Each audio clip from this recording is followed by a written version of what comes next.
Welcome to the QPR Preview Show. As a QPR side still without a win in the opening three games of the season under new head coach Julian Stefan, now head to unbeaten Coventry City.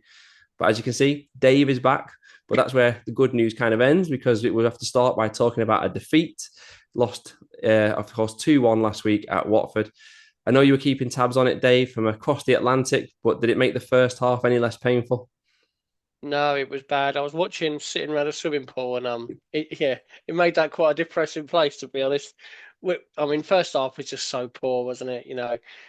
It was a bit similar to last year when we played. I think it was Stoke away, Middlesbrough away, just second best all over the pitch. And the trouble with this team is when they're bad, they're really bad, and they were really bad. Watford should have been 3-4 up at half time. We were lucky we got back into the game and we right on half time to go out to 2-1, which made the second half better, and we did play a lot better second half. But again, they just seemed to similar to the first game. They just run out of steam the last 20 minutes.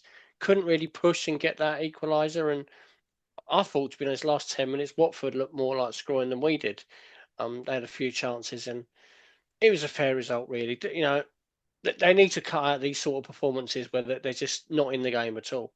Yeah, we just can't afford to go 2-0 down. We're not a QPR side. We're not good enough to be able to come back, especially away from home, to win through two. How often does that ever happen that we do that? So, especially with the fitness issues we've got, we kind of, like you're right, in the second half, we gave it a good go, but then we started to tire again. And if anything, like you're right, Watford probably deserved to add to it. Goes to put on our form exactly what you just said, that the first half performance was probably just as bad as 2 years ago when we lost 4-0 in the first half. Probably could have been 4-0 again, but credit Kieran Morgan. That was a wonderful strike, kept us in the game. There were some positives, like you say, in the second half. What were they for you? Well, I think Kone coming on, he was quite bright. His movement was really good, so it was kind of good to see him. We just was a bit more competitive all over the pitch. We were like a bit quicker into the tackle. We tried to move the ball a bit quicker. It wasn't great by any stretch of the imagination, but it was a lot better than the first half. And there are signs with a team that I think if it does click, we could be quite a good side this year. But you know, they need to put it together for longer periods. It's 10, 15 minute spells at the minute. They need to do it for a lot longer than that. Yeah, it always amazes me in football that teams don't just start matches like that. Like, what was Julian Yeah. Stefan staying at half time that he couldn't have just said before the match? But it was good to see us with a higher tempo, faster passing. I agree on Ryan Coley, that left side with him linking up with Escudina. That seemed to be a good fit in the second half. Maybe we'll see more of them paired together. Didn't ever really test the Watford keeper enough, though, did we? But there were some good signs, just as I think we're going to say it. Everyone in the comments is probably going to say it. We can't just play like it for 45 minutes, but we feel still a long way away from a whole 90-minute performance, which is what we're going to need. Once we get them, we should be fine. We had more possession. It was one of those again where we now, I think, ranked sixth in the league in the opening two games across the division for the amount of possession we're having. But it just continues a pattern from the reign of Marty Cifuentes where we're struggling in games where we have more of the ball. Overall, though, Dave, whilst you've been away, what's the kind of feedback you've been getting on the first fortnight of the season and the start of Julian Stefan's reign in general? Yeah, it's not been great, has it? I thought I saw the a lot of the Preston game. I thought we played quite well in that one, and probably the opposite of the Watford one. Really good first half, not so good second half. The cup game was a bit of a farce, to be honest. Feel we threw a lot of them kids under the bus just playing basically an academy team for that game. They weren't going to win. They hardly got a touch of the ball. It was not great, really. A few senior players and out. I think they'd probably won the game.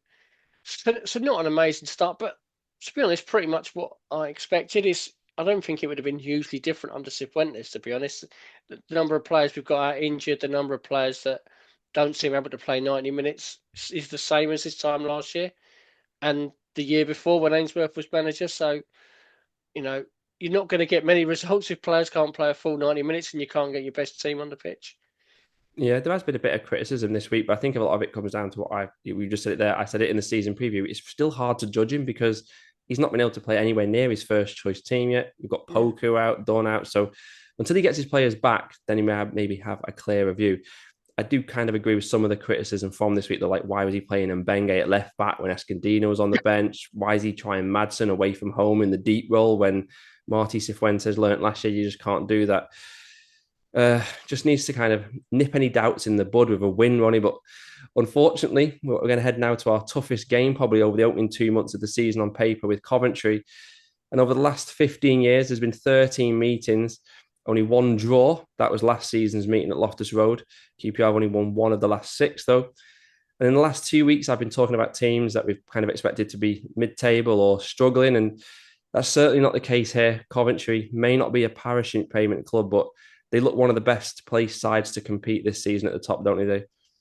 Yeah, definitely. I mean, they were unlucky in the playoffs last year, weren't they? You know, it was a last-minute goal that done for them in the playoffs. Yeah, they're a good side. You saw last week. They went away to Derby and they scored five. They scored last week. I mean, blimey, can you imagine us scoring five? Um, so they're a good side. You know, not a huge fan of Frank Lampard, but I think he's pretty good in the Championship. He's got a good record, and he's got a good record against us as well, unfortunately. Um, so yeah, really difficult game. I'd expect them to do quite well this year, Coventry, in and around the playoffs again. You know, they got a good side. Yeah, I was looking at their team from the opening two games, and it's not far away from thinking you could probably pick any of the 11 players they've had, and they'd go straight into the QPR side. Yeah. And they also appear to have decent depth. They got Kesler Hayden, great signing for me. He came from Preston. He was their player of the year last year. And you got on the bench the likes of Jake Bidwell, Ellis Sims, Joe Allen. So they look a strong side. And you're right. I don't think many teams will be winning away at Derby, never mind scoring 5 goals and coming from behind. So they're going to be high on confidence. You just touched on him, Frank Lampard. I still can't rate him as a manager, and I thought his appointment was risky at the time, but we've got to recognise he's gone in there and done a great job, hasn't he? Yeah, I think this is probably his level, to be honest, in the Championship. You know, he's done quite well with Derby, and he did walk. I mean, let's be honest, he did walk into a job. They weren't a struggling team, Coventry. I know they were down the bottom, but they'd been in the playoffs and around the playoffs the last few years. That they're a good side, so I think he's getting out of them what they should. They should be around the playoffs. I think they probably would have been if Mark Robbins had stayed. They'd have recovered. But yeah, he's an odd one. I mean, you got to give the likes of him credit. You know, he's a multi-millionaire. He doesn't need to be a manager. He could just come comfortably be a pundit. But he obviously is desperate to do it, and he's had a few jobs now. So you can't, you know, I admire him for that, but I'm still not. I'm not overly convinced by him. Yeah, I mean, my opinion is probably swayed because I know so many Everton fans personally who can't stand him. But I watched the highlights of their match last week at Derby, and there's no doubt, and he's got like a really strong bond with the Coventry fans. Mm. Over celebrating with them at the end, he's won over his matches there in charge. So it's a good record, and just hopefully we don't have to watch him doing all those same celebrations again on Saturday afternoon. For QPR, big news is that Jimmy Dunn should be back, but Julian Stefan says he's lacking fitness. But you'd think he's got to start, hasn't he, Dave? Yeah, I mean they can't really carry on with Morgan at right back. I think he's done okay, but you know you need an actual ball back there. Then you know it's a bit ridiculous at the start of the season. So you'd think he'd go straight in. They've got Mbenge can go out there if Dunn can only play for an hour or so. They could change it during the game. I think you've got to start. You've got to start with a strong side as possible. You know, we just said this is a really difficult game. You know, you need your best players available for this. Yeah, it'll be a big boost having him back. Kieran Morgan, you're right, he's battled well, scored that good goal last week, like we said, but he's been a stopgap, and Jimmy Dunn's return can only be a good thing. On the other side of the defence, Escudina, do you think he earned himself a start with his cameo at Watford? Brought a much better balance to the side, didn't he? Yeah, I really like him. I think he's one. I saw him in the development cup game last year when they beat Brentford, and he was for me the standout player that day. And I thought he'd break through this year, but he's done it a lot quicker than I expected.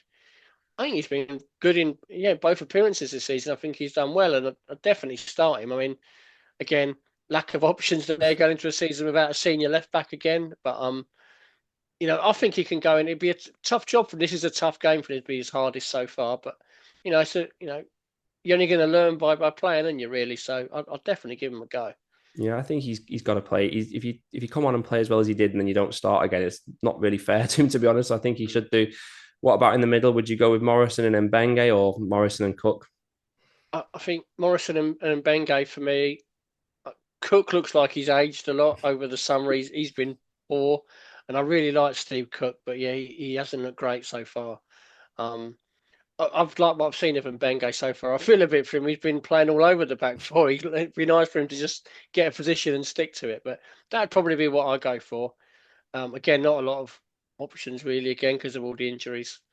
Yeah, I'd go with Morrison and Mbenge too. Steve Cook, I agree, just doesn't look right. If you take Watford's first goal as an example, I'm sure a year or so ago he intercepts that pass across for them, the Yeah. first goal, but he's just not quite there, is he? And It's definitely two from those three, but yeah, I'd go with Morrison and Mbenge. Up front, Ramon Borrell didn't get much change out of Watford's defenders last week. Are you expecting Richard Coney to make his full debut this week? You would think so, although from what he's been saying in the press, he's not fit to play and he might not start. I don't get it really. He played for Wickham the other week, so I don't know what. We just spent a lot of money on him. Stick him in. Um, it'll be like a job share between them. I think one will probably play an hour and the other will come on last half hour.